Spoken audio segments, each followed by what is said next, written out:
Alan Karpick with Rob Hummel. And first, Rob, thanks so much for taking the time to join us. We're going to talk a little bit of the landscape of Purdue basketball after the Boilermakers were defeated by Indiana in Bloomington on Saturday, and kind of what's ahead. And obviously, the world hasn't come crashing down on Purdue basketball with a 5-point loss at Assembly Hall. So you had your share, you had some victories there, you had some tough defeats there.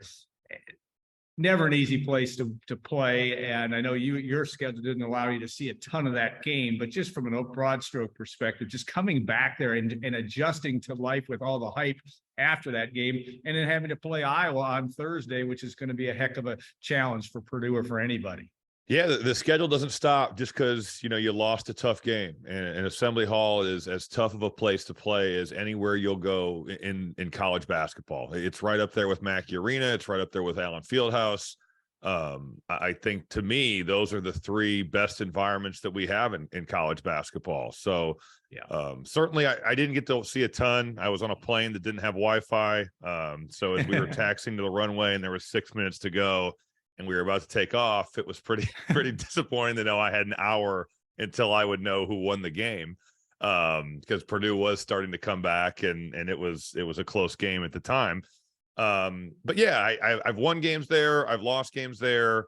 I've seen the impact of the crowd that it can have on very good basketball teams. When Purdue goes into Indiana, and I think it's the same when Indiana comes to Purdue, it's a different feeling than any game you play all year. I mean, you walk out there to shoot 2 hours before, the crowd is ramped up. It has a different energy than any other Big Ten game. So with that being said, there's no shame in losing there. Indiana clearly played really well, shot the basketball better. I saw them at Maryland the game prior. I did the game, and they played really poorly. But they've been a different team at home. It's been a different deal for them when they've been in Bloomington. So for Purdue, I think, you just have to watch the film, learn from it, look at some of the turnovers, because that was really the issue there in the first half, and learn from this experience. It can be something that helps you. I look back on my time at Purdue, and there are multiple losses that I think of, and I would say the Duke one in particular, where I thought it helped us in the future. Now, it didn't. It probably did help us for the NCAA tournament when we beat Washington, and just to kind of see what Duke went through, how they responded to the whole us against the world mentality, where they walk into Mackey Arena. And I talked to Chris Collins about this last night. I had Northwestern at Wisconsin, and we talked about how their team came in, and you could just see that Mike Krzyzewski had gotten those guys into this bunker mentality, us against the world. There's 15,000 people here in the stadium, and there's 15 of us. And they came into Mackey and they kicked our ass. And I thought it helped us in the NCAA tournament. I thought it helped us the next year when West Virginia came in. You can learn from these types of losses. And you have to remember that's Braden Smith and Fletcher Lawyer's first time in Assembly Hall. That's a lot of guys on this Purdue team's first time at Assembly Hall, because of some of the turnover and that we've had. So it's just one of those deals that you want to win the game. Of course, it's a rivalry game, but there's a lot to be learned from it. And you're right. You got Iowa on Thursday, and they're playing well. I think Iowa's won 7-9. So you gotta be ready to go. You talk about, and you've talked about that. Matt Painter talks about this constantly. It's all about matchups too, and that's how you have to adjust in the NCAA tournament. Purdue is obviously an interesting situation when it comes to that, because of the way that they have the automatic different type of matchup, certainly when you have a guy like Zach-Edey. But Iowa on Thursday night is a really interesting type team to play. They're playing well, like you said, and yet it's going to be an interesting battle in Mackey Arena. You go from a game like Indiana to Iowa at home. What adjustments do you think you make if you're Purdue? Well, you got to guard them. These are the top two offensive efficiency offenses in college basketball. So you look at the way that Iowa's played, and they haven't always shot the ball well, kind of like Purdue, where I would say they have good shooters on paper, but they haven't necessarily translated that to the games. Chris Murray's having an all-conference, probably all-American type season. Purdue knows all about him after the way he played in Mackey last year when his brother Keegan was, he missed the game. And Chris, I think, had 25 or 27. Yeah. He had a really, really good game at Mackey Arena. Philip Abracha has really had a nice year, stepping into the role at the starting center position. A little bit undersized, but he can face and drive you. He loves his right hand. Just a really solid, good Big Ten player that's made major improvements. Tony Perkins is coming off a 30-point game against Illinois. He's been up and down, but certainly is capable. Indianapolis kid, so you know he's going to want to play well at Mackey Arena. Peyton Sanford's a kid that had some struggles and then was on fire, and now it's kind of probably found its level where he's just shooting a good percentage. So they have a talented team. They have a really nice ball club. I think Fran McCaffrey's a great coach. And I think that when you play Iowa, you know that you're going to probably be able to score, but you better be able to get some stops because they are very, very talented and they're very well coached on the offensive end of the floor. You know, a game you had Sunday night, Northwestern continues to kind of hang in there. I mean, they're no one get, at least I have a hard time saying, boy, they're an upper echelon league team, but they win enough to do so. We'll talk about them because that's Super Bowl Sunday for Purdue in Evanston, and also that just about that team and how they've evolved under Chris Collins, because everybody seems to sell them short, but they keep winning enough games to be in the mix. Yeah, I think Matt Painter's going to be the Big Ten Coach of the Year, and rightfully so. But I think Chris Collins is number 2 on that list. You lose Pete Nance to North Carolina, and you lose Ryan Young to Duke. You somehow have put together a roster where you add one transfer, Titus Verhoeven, who's their backup 5, and he gave them great minutes last night in Madison. But they're 16-7. They're in a great spot. They were in second place in the Big Ten like a week ago. Lost 2 tough games at Iowa and then against Michigan. They were in the midst of a 5-game and 11-day stretch because of COVID. But they're 7-5 in the league. They have phenomenal road wins. They have won in Indiana, they have won at Michigan State, and they have now won in Madison. They've beat Illinois. Their worst loss is probably Pittsburgh, and that was by 29. But Pitt's going to make the NCAA tournament or be in the conversation to make the NCAA tournament.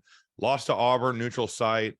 But other than that, they don't have a bad loss. Now, the thing for Northwestern is their schedule is brutal coming up. You know, you're at Ohio State, which you're looking at that as a winnable game with the way that they've struggled, but still in Columbus, that's going to be tough. They play Purdue at home. They've got Indiana at home.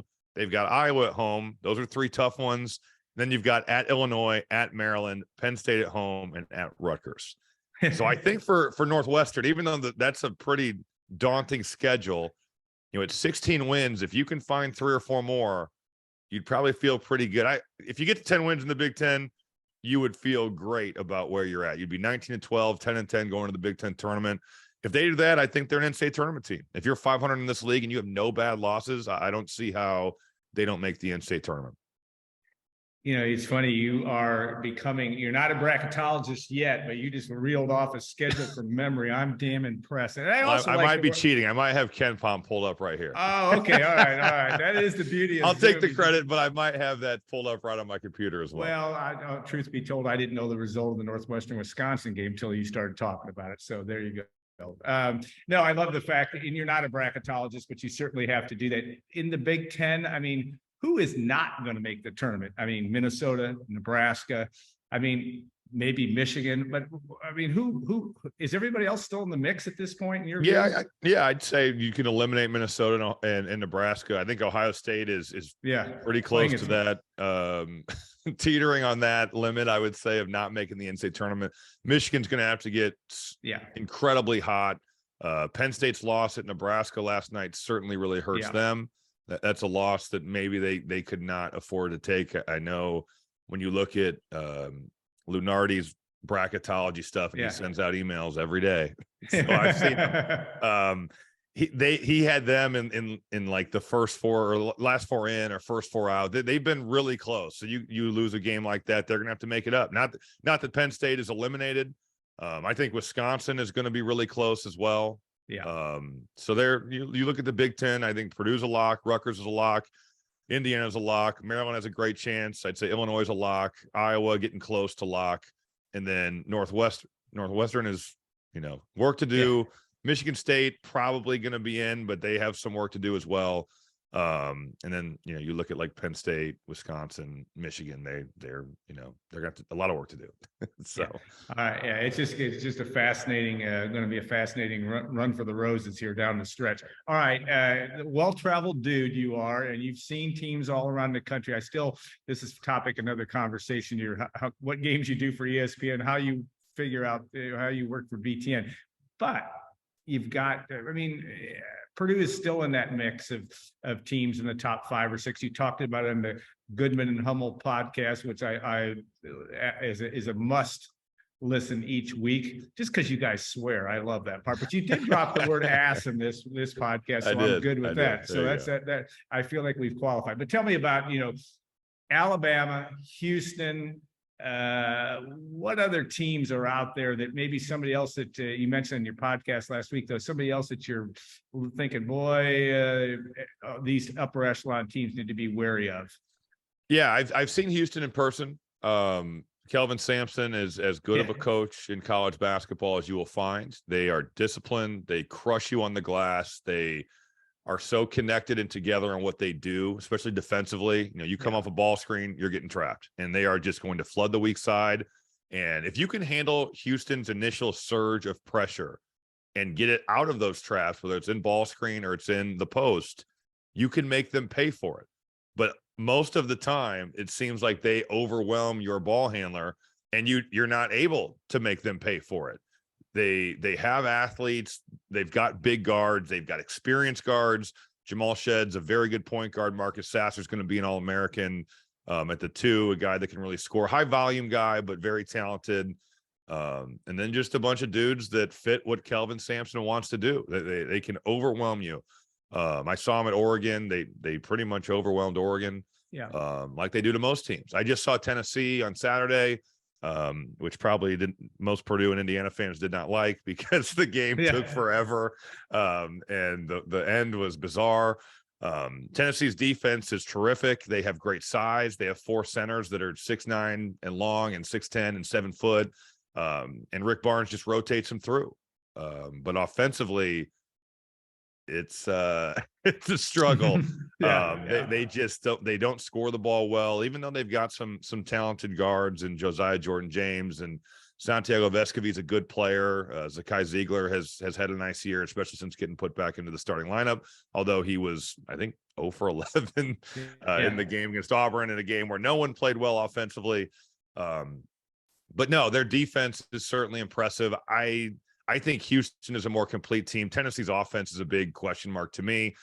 Those are the 2 elite teams I have seen. I've seen Iowa State in person. I'm thinking about who's in that, but they're not necessarily in that upper echelon. TJ Otzelberger has done a great job of getting them to play the defensive style he wants, where there's no middle. They're great at helping outside the lane. They overwhelm you with pressure, and he's done a really nice job, even though I don't think they're in that conversation with the Purdues, the Houstons, Tennessees. UCLA, I haven't seen in person, but I think you have to respect their talent. The fact that Mick Cronin has a lot of these guys back that have played in the Final Four. Jaime Hawkeyes, Tiger Campbell are the 2 guys that really stand out, but Jalen Clark's had a phenomenal year on both ends of the floor, efficient on offense, one of the best defenders in college basketball.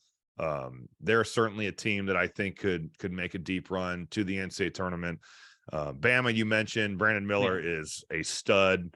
He's probably the most exciting player to watch in college basketball. Nate Oates plays a style where they're going to jack a bunch of threes. They're going to play fast. They're going to try to turn you over. Tempo is the name of the game there, but they have a lot of talent, freshmen and coming back. Javon Cornelli is back. They are certainly a team that could make a run like that as well. All right, last question. All teams have to evolve. You can't be who you are on February 6th and be a national championship team in April. What does Purdue need to do? They've had a little bit of leak in shooting free throws. They've turned the ball over here in the last couple of games, or in the loss to Indiana. If you're Matt Painter sitting on that sideline, what is that focal point for you moving forward? Yeah, I think certainly the turnovers in Big Ten play, they're 12th in turnover percentage. So that has certainly been a trend. And it's not necessarily surprising, I don't think, just because of the fact that you've got a freshman point guard, you play another freshman guard a ton of minutes. That can certainly tend to happen with young players. but turnovers are just so crushing to Purdue because they're unbelievable on the offensive glass. If you turn it over, that means you don't have a chance to go get your misses. And even though they've shot the ball better from three, sometimes Purdue's best offense is just, well, Edie gets an offensive rebound and he hammers it. Or same with Caleb First or Mason Gillis or some of these guys that do such a good job of crashing the glass. So I think that, free throw shooting is always something that you're working on, regardless of whether you're shooting it well or not shooting it well. I've been really encouraged that David Jenkins has started to make shots, and I think he's a great weapon off the bench. There's been multiple games this year where he's come in and given a spark, whether it's the Marquette game or the Duke game. Some of the shot making that we've seen as of late. Ohio State stands out, where we were broke, and all of a sudden he makes 3 threes, and it's like the seal's broken, and all of a sudden we can't miss. So you got to keep improving, like you said. That's always the goal, to keep getting better throughout the year. You've got the best player in college basketball in Zach Edey, and I think just taking care of the basketball and continuing to make shots and make people punish people, I should say, for double teaming them. That's going to be the name of the game, and we'll see if Purdue can do it. All right, thanks so much for everything. I also want to, on behalf of Brian Newert, because your shout out on the show, or in the show in the Purdue game last week, I know hit home with him. And gosh, he was still doing a rap video. I saw that. Games. He's a beast. He's a beast. I thought it would be a while before we saw him doing some of those, but I should have known better. But I look forward to seeing him at Mackey. I can't wait. You know him better, and he's got a road to hoe. But things things like what you did, you and Brandon did, help be the wind beneath his wings as he continues his convalescence, and we're grateful for that. So thanks so much, Rob, for your time, and we always appreciate it. And you're the busiest man in college basketball, so we're grateful for that very much. No, thanks for having me on.